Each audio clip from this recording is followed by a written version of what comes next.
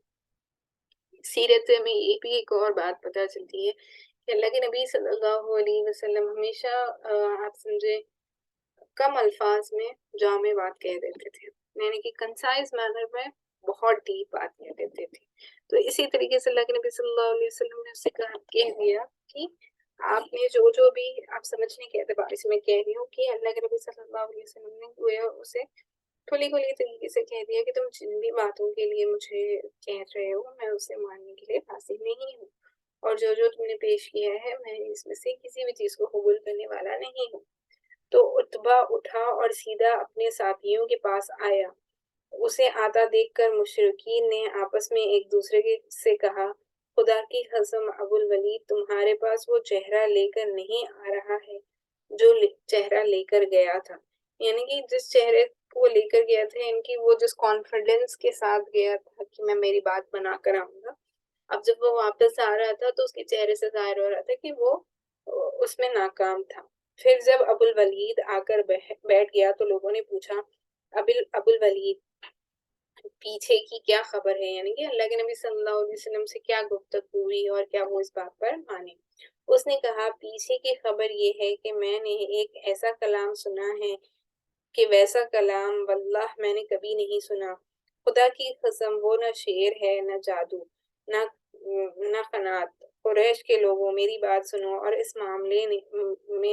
معاملے کو مجھ پر چھوڑ دو. میری رائے یہ ہے کہ اس شخص کو اس کے حال پر چھوڑ کر الگ تھلگ بیٹھے رہو. خدا کی قسم میں نے اس کا جو قول سنا ہے اس سے کوئی زبردست واقعہ رونما ہو کر رہے گا. پھر اگر اس شخص کو عرب نے مار ڈالا تو تمہارا کام دوسروں کے ذریعے انجام پا جائے گا، اور اگر یہ شخص عرب پر غالب آ گیا تو اس کی بادشاہت تمہاری بادشاہت اور اس کی عزت تمہاری عزت ہوگی، اور اس کا وجود سب سے بڑھ کر تمہارے لیے سعادت کا باعث ہوگا. تو گویا اللہ کے نبی صلی اللہ علیہ وسلم نے جو کلام پڑھا تھا اس کا یہ اثر تھا کہ اس کا بھی دل مائل ہونے لگا تھا اور اس نے ایسی باتیں کہی جو بھی آپ نے سنی. تو لوگوں نے کہا ابو الودید خدا کی قسم تم پر بھی اس کی زبان کا جادو چل گیا. دیکھیں یہ کفار مشرکین ایسے ہی ہوتے ہیں. کفار مشرکین آپ دیکھیں ہر جگہ اگر کوئی صحیح بات بتانے لگتا ہے نا تو اسے یہی کہہ دیتے کہ تم پر بھی اس کا جادو چل گیا ہے. تو ادبا نے کہا اس شخص کے بارے میں میری رائے یہی ہے، اب تمہیں جو ٹھیک معلوم ہو وہ کرو. تو اس نے تو کہہ دیا کہ میں ان کو تکلیف نہیں پہنچاؤں گا اور میں گویا ان کو ان کے حال پر چھوڑنا چاہتا ہوں، کیونکہ مجھے انہوں نے یہ جو کلام سنایا ہے ایسا کلام میں نے پہلے کبھی نہیں سنا. نہ تو وہ شعر تھا نہ شاعری تھی نہ وہ کوئی کاہن کا کلام ہے نہ کسی اور کا کلام ہو سکتا ہے. تو اس نے کھلی انداز میں کہہ دیا کہ مجھے اس سے یہ پتا چل رہا ہے کہ کوئی زبردست واقعہ پیش آئے گا اور یہ بادشاہت جب اس کے ہاتھوں میں آئے گی تو وہ سب سے معزز ہو گیا، یعنی کہ سب سے بڑا مطلب اس کی بات مانی جائے گی نا، اللہ کے نبی صلی اللہ علیہ وسلم کی بات مانی جائے گی. تو اس کا یہ کہنا تھا. ایک دوسری روایت میں یہ بھی مذکور ہے کہ نبی صلی اللہ علیہ وسلم نے جب تلاوت شروع کی تو اتبا چپ چاپ سنتا رہا. جب آپ صلی اللہ علیہ وسلم اللہ تعالیٰ کے اس قول پر پہنچے فَإِنْ أَعْرَضُوا فَقُلْ أَنذُرْتُكُمْ صَاعِقَةً مِثْلَ صَاعِقَةِ عَادٍ وَثَمُودَ. بس اگر بے روگردانی کریں تو تم کہہ دو کہ میں تمہارے عاد و سمود کی کڑک جیسی ایک کڑک کے خطرے سے آگاہ کر رہا ہوں. یعنی کہ اللہ کے نبی صلی اللہ علیہ وسلم یہ جو آیت تلاوت فرمائی اس میں کیا ہے کہ اللہ نے فرمایا کہ جس طریقے سے میں نے عاد اور سمود کی قوم والوں کو پکڑ کی تھی، یعنی کہ ان پر عذاب آیا تھا نا، اللہ نے ان کی پکڑ کی تھی، تو اسی طریقے سے تمہیں بھی میں پکڑ کر کے دکھا سکتا ہوں. تو اتبا کا تھرا کر کھڑا ہو گیا اور یہ کہتے ہوئے اپنا ہاتھ رسول اللہ صلی اللہ علیہ وسلم کے منہ پر رکھ دیا کہ میں آپ صلی اللہ علیہ وسلم کو اللہ کا اور خرابت کا واسطہ دیتا ہوں کہ ایسا نہ کرے۔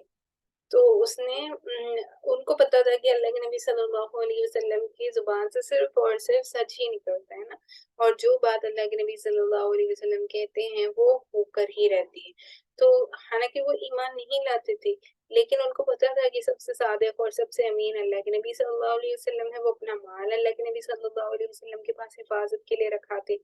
اور اللہ کے نبی صلی اللہ علیہ وسلم کی زبان مبارک سے جو بات نکلتی اس پر اتنا ان کو یقین ہوتا کہ یہ ہو کر رہے گا۔ تو جب اللہ کے نبی صلی اللہ علیہ وسلم یہ آیت فرمائی تو وہ ڈر گیا، بہت ڈر گیا، اور اللہ کے نبی صلی اللہ علیہ وسلم کے منہ پر ہاتھ رکھ دیا، اور اس نے کہا کہ یہ خرابت کا واسطہ ہے، یعنی کہ رشتہ داری کا واسطہ، رک جاؤ اور یہ نہ کہو کہ تمہارے قبیلے والوں پر، خاندان والوں پر کوئی عذاب آئے گا نا۔ تو وہ اسے خطرہ تھا کہیں یہ ڈراوان آ نہ پڑے نا، یا کوئی پریشانی آ نہ پڑے۔ اس کے بعد وہ قوم کے پاس گیا اور مذکورہ گفتگو کی جو ابھی اوپر گزری ہے۔ تو ابو طالب جو ہے بنی ہاشم اور بنی مطلب کو جمع کرتے ہیں۔ تو اس واقعے کے بعد ابو طالب جو ہے انہوں نے بنی ہاشم اور بنی مطلب دونوں کو جمع کیا، اور اس کے بعد ان سے کیا گفتگو کی اس کو اب ہم شروع کرنے لگے ہیں۔ تو حالات کی رفتار بدل چکی تھی، گرد و پیش کے ماحول میں فرق آ چکا تھا، یعنی کہ اب حالات بدل رہے تھے نا، کہ پہلے جو مسلمانوں پر ظلم و ستم کیا جاتا تھا، جو تکلیفیں پہنچائی جاتی تھی، اس میں کچھ کمی آ گئی تھی، کیونکہ بڑے بڑے لوگ جیسے کہ حضرت حمزہ رضی اللہ تعالیٰ عنہ ایمان لائے تھے، حضرت عمر فاروق رضی اللہ تعالیٰ، عمر بن خطاب رضی اللہ تعالیٰ عنہ ایمان لے آئے تھے۔ تو یہاں پر اب دین اسلام کی ہوائیں چلنے لگی تھی، زیادہ سے زیادہ لوگ مسلمان ہونے لگے تھے۔ تو ایسے وقت میں جب چیزیں پلٹ رہی تھی تو ابو طالب نے ان سے کیا گفتگو کی، اس پر ہم گفتگو کریں۔ لیکن ابو طالب کے اندیشہ برقرار تھے، یعنی کہ انہیں یہ اندیشہ تھا کہ اللہ کے نبی صلی اللہ علیہ وسلم کو یہ کفار و مشرکین کوئی نہ کوئی طریقے سے روکنے کی کوشش کریں گے۔ انہیں مشرکین کی طرف سے اپنے بھتیجے کے متعلق برابر خطرہ محسوس ہو رہا تھا۔ وہ پچھلے واقعات پر برابر غور کر رہے تھے۔ مشرکین نے انہیں مقابلہ آرائی کی دھمکی دی تھی۔ تو آپ نے دیکھا نا پچھلی دفعہ جب وہ ابو عبد المطلب کے بیٹے ابو طالب کے پاس آئے تھے اور ان سے گفتگو کی تھی کہ اگر ہم بس اس چیز کا لحاظ کر رہے ہیں اور رک رہے ہیں کہ یہ تمہارا بھتیجا ہے نا، اور تم اس کے آڑے کھڑے ہو، ورنہ پھر ہم اسے تکلیف پہنچانے کے لیے اپنے آپ کو روکتے نہیں۔ تو جو ابو طالب تھے ان کو اللہ کے نبی صلی اللہ علیہ وسلم سے بہت لگاؤ تھا، اور یہ اللہ کے نبی صلی اللہ علیہ وسلم کے بارے میں ہمیشہ فکر مند رہتے تھے۔ تو یہاں پتہ چلا کہ مشرکین نے انہیں مقابلے کی بھی دھمکی دی تھی، جیسا ہم نے پچھلی نشستوں میں دیکھا۔ تو پھر ان کے بھتیجے کو عمار بن ولید کے عوض حاصل کر کے قتل کرنے کے لیے سودا بازی کی کوشش کی تھی۔ جیسے کہ آپ نے دیکھا کہ عمار بن ولید جیسے گزشتہ نشست میں گزرا کہ یہ کفار مشرکین ان کے پاس آئے تھے کہ عمار بن ولید جو سب سے خوبصورت تھا اس زمانے کا، تو اس کو آپ لے لیں اور ہمیں محمد صلی اللہ علیہ وسلم کو ہمارے والے کر دیں، یہ انہوں نے پیشکش کی تھی نا۔ تو اس کی بھی کوشش کی تھی کہ وہ جان کے بدلے جان، جو یہ ان کے پاس طریقہ تھا کہ ایک جان کے بدلے ایک جان کو دے دیں تو اس کا وہ ہو جاتا ہے۔ تو وہی حساب سے انہوں نے یہ پیشکش کی تھی کہ آپ عمار بن ولید کو حاصل کر لیں تاکہ ہم محمد صلی اللہ علیہ وسلم کو معاذ اللہ قتل کر دیں، اور اس کے بدلے میں آپ ان کو اپنے باز رکھ لیں۔ تو ابو جہل ایک بھاری پتھر لے کر ان کے بھتیجے کے کسر کچلنے اٹھا تھا۔ یہ بھی بات ان کو پتہ چلی تھی نا، جیسے کہ ہم نے گزشتہ نشستوں میں دیکھا کہ ابو جہل اللہ کے نبی صلی اللہ علیہ وسلم جب مسجد حرم میں نماز پڑھ رہے تھے تو اللہ کے نبی صلی اللہ علیہ وسلم کو تکلیف پہنچانے کے لیے، مارنے کے لیے پتھر اٹھا کر آپ کی طرف آگے بڑھا تھا، لیکن وہ پھر ڈر کر واپس آ گیا تھا، کیونکہ بیچ میں جب وہ جا رہا تھا تو جبرائیل علیہ السلام وہاں پر آ گئے تھے اور اس سے اگر وہ ایک بھی خط آگے پڑھاتا تو وہیں چل کر بھسم ہو جاتا نا، تو وہ رک گیا تھا، لیکن اس بات کی ان کو اطلاع تھی نا، تو عقبہ بن ابی معیط نے چادر لپیٹ کر گلا گھونٹنے اور مار ڈالنے کی کوشش کی تھی۔ یہ بھی ہم نے دیکھا کہ اللہ کے نبی صلی اللہ علیہ وسلم جب نماز پڑھنے کے لیے سجدے میں جھکتے تو ان کفار و مشرکین کا یہ رد عمل تھا کہ یہ جو اونٹنی کی اودڑی ہوتی ہے نا، جو ڈائجسٹو سسٹم جس کو بولتے ہیں ہم، جو ڈائجسٹو سسٹم کے پارٹ ہوتے ہیں، وہ سارے گندگی والے پارٹس اللہ کے نبی صلی اللہ علیہ وسلم کے اوپر ڈال دیتے تھے۔ اور یہاں پر یہ جو شخص تھا عقبہ بن ابی معیط، اس نے تو چادر لپیٹ کر اللہ کے نبی صلی اللہ علیہ وسلم کا گلا گھونٹنے اور مارنے کی کوشش کی تھی۔ خطاب کا بیٹا تلوار لے کر ان کا کام تمام کرنے نکلا تھا۔ یہ عمر بن فاروق رضی اللہ تعالیٰ عنہ کے بارے میں ہی تھی جب کا واقعہ یہ جو بیان کریں جو سوچ رہے ہیں جب کا بارے میں ہے، جب تک عمر فاروق رضی اللہ تعالیٰ میں ایمان نہیں لائے تھے اور وہ خود بھی تلوار لے کر نکلے تھے نا کہ اللہ کے نبی صلی اللہ علیہ وسلم کو معاذ اللہ وہ ختم کر دیں گے۔ ابو طالب ان واقعات پر غور کرتے تو انہیں ایک ایسی سنگین خطرے کی بو محسوس ہوتی تھی جس سے ان کا دل کانپ اٹھتا۔ انہیں یقین ہو چکا تھا کہ مشرکین ان کا عہد توڑنے اور ان کے بھتیجے کو قتل کرنے کی تہیہ کر چکے ہیں، اور ان حالات میں خدا نخواستہ اگر کوئی مشرک اچانک آپ صلی اللہ علیہ وسلم پر ٹوٹ پڑا تو حمزہ رضی اللہ تعالیٰ عنہ یا عمر رضی اللہ تعالیٰ عنہ یا اور کوئی شخص کیا کام دے سکے گا۔ تو ان کو یہ فکر تھی کہ اللہ کے نبی صلی اللہ علیہ وسلم کو کسی نہ کسی حال میں روکنے کی کوشش کر رہے ہیں کفار و مشرکین، اور یہ چاہتے ہیں کہ بس اللہ کے نبی صلی اللہ علیہ وسلم رک جائیں، تو کسی نہ کسی طریقے سے اللہ کے نبی صلی اللہ علیہ وسلم کو تکلیف دینے کے لیے یہ پھر کچھ نہ کچھ کوشش کریں گے، اس بات کا ان کو اندیشہ تھا۔ تو وہ ابو طالب کے نزدیک یہ بات یقینی تھی اور بہرحال صحیح بھی تھی، کیونکہ مشرکین علانیہ رسول اللہ صلی اللہ علیہ وسلم کے قتل کا فیصلہ کر چکے تھے، اور ان کے اسی فیصلے کی طرف اللہ تعالیٰ نے اس قول میں اشارہ کیا ہے کہ ام ابرموا امرا فانما مبرمون، اگر انہوں نے ایک بار کا تہیہ کر رکھا ہے تو ہم بھی تہیہ کیے ہوئے ہیں، یعنی کہ اللہ نے خود یہ بیان کر دیا تھا کہ اگر یہ طے کر رہے ہیں کہ اللہ کے نبی صلی اللہ علیہ وسلم کو تکلیف دیں گے اور اسلام کو غالب ہونے سے روکیں گے، تو اللہ نے بھی یہ طے کر لیا ہے، اور اللہ بھی یہ واضح طور پر فرمایا ہے کہ ہم اللہ کے نبی صلی اللہ علیہ وسلم کو بلندیوں پر فائز کریں گے اور ان کے کلام کو سب ساری دنیا پر عام کر دیں گے، اور مسلمانوں کو ثابت ختم رہنا ہوگا۔ یہ ساری باتیں اللہ نے وضاحت کے ساتھ بیان کری۔ تو اس آیت سے یہ بھی بات پتہ چلی کہ یہ جو انہوں نے ارادہ کیا تھا یہ ان کا تہیہ ارادہ تھا نا کہ اللہ کے نبی صلی اللہ علیہ وسلم کو تکلیف پہنچائے۔ اب سوال یہ تھا کہ ان حالات میں ابو طالب کو کیا کرنا چاہیے۔ انہوں نے جب دیکھا کہ قریش ہر جانب سے ان کے بھتیجے کے مخالفت پر تو ٹوٹ پڑے ہیں، تو انہوں نے اپنے جد اعلیٰ عبد مناف کو کے دو صاحبزادوں، یعنی کہ انہوں نے جد اعلیٰ کے عبد مناف کے دو صاحبزادے ہاشم اور مطلب سے وجود میں آنے والے خاندانوں کو جمع کیا اور انہیں دعوت دی کہ اب تک وہ اپنے بھتیجے کی حفاظت اور حمایت کا جو کام تنہا انجام دیتے رہے ہیں اب اسے سب مل کر انجام دیں۔ تو ابو طالب نے کیا کیا، ہاشم اور مطلب یہ دونوں جو تھے عبد مناف سے جو دو تھے، ان دونوں ہی قبیلوں کے سارے لوگوں کو بلایا اور ان سارے لوگوں کو دعوت کر کے انہوں نے بلایا اور ان سے کہا کہ اب تک اللہ کے نبی صلی اللہ علیہ وسلم کی حفاظت میں تنہا کر رہا تھا، لیکن میں چاہتا ہوں کہ اب سارے لوگ مل کر اللہ کے نبی صلی اللہ علیہ وسلم کی حفاظت کریں۔ عبد المطلب کی یہ بات عربی حمایت کے پیش نظر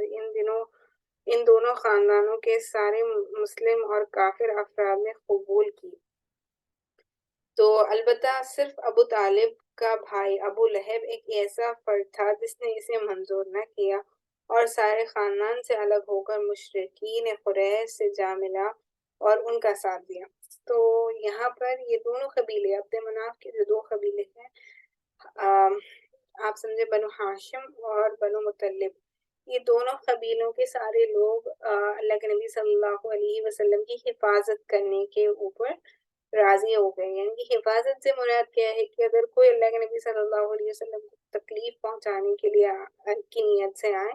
تو یہ سارے اس اللہ کے نبی صلی اللہ علیہ وسلم کو بچانے کے لیے آگے آئیں گے۔ لیکن یہاں پر بھی واضح طور پہ یہ پتہ چلتا ہے کہ ابو لہب اتنا بڑا کافر مشرکین تھا، یہ سب سے بڑا کافر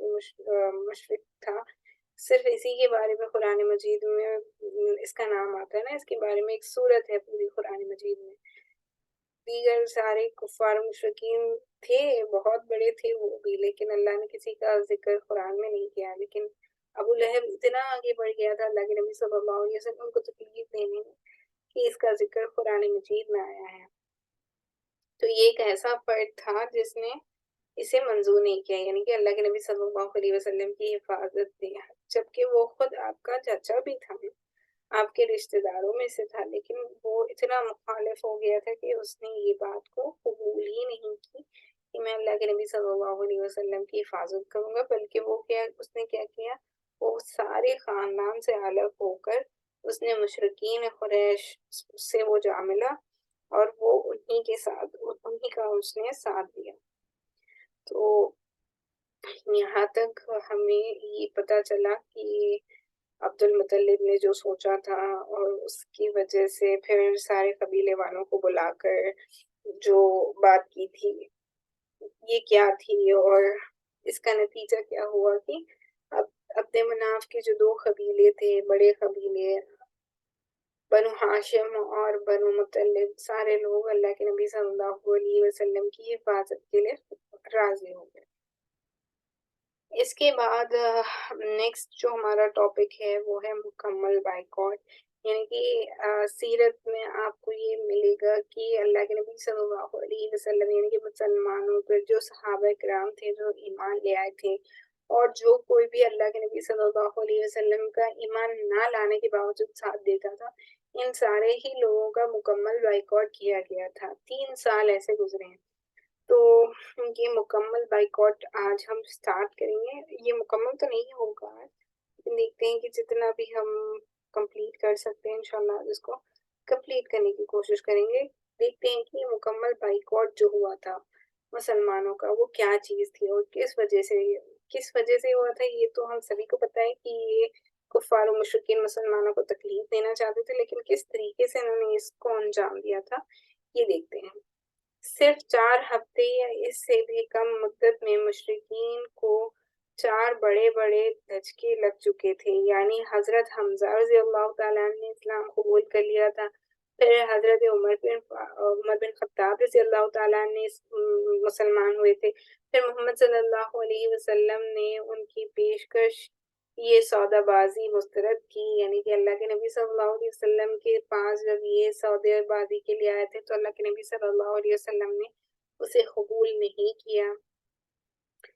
پھر قبیلے بنی ہاشم اور بنی مطلب کے سارے ہی مسلمان و کافر افراد نے ایک ہو کر نبی صلی اللہ علیہ وسلم کی حفاظت کا عہد و پیمان کیا تھا۔ اس سے مشرکین چکرا گئے اور انہیں چکرانا ہی چاہیے تھا، کیونکہ ان کی سمجھ میں آ گیا کہ اگر انہوں نے نبی صلی اللہ علیہ وسلم کے قتل کا اقدام کیا تو آپ صلی اللہ علیہ وسلم کی حفاظت میں مکے کی وادی مشرکین کے خون سے لال و ریز ہو جائے گی، بلکہ ممکن ہے کہ ان کا مکمل صفایا ہو جائے۔ تو انہیں یہ بات پتہ چل گئی تھی کہ اگر وہ اللہ کے نبی صلی اللہ علیہ وسلم کو قتل کرنے کے ارادے سے آئیں گے تو عبد مناف جو ہے، ان کے دونوں جو قبیلے ہیں بنو ہاشم اور مطلب کے سارے لوگ اللہ کے نبی صلی اللہ علیہ وسلم کی حفاظت کے لیے آگے تھے۔ تو اگر یہ اللہ کے نبی صلی اللہ علیہ وسلم کو معاذ اللہ قتل کرنے کی نیت سے آگے بڑھتے ہیں تو پھر جو کفار و مشرکین تھے وہ تعداد میں کم تھے نا، تو کفار و مشرکین جو ہے ان کا صفایا یہ سارے مل کر دیں گے، تو اس سے یہ ہوگا کہ وہ صفائے سے مطلب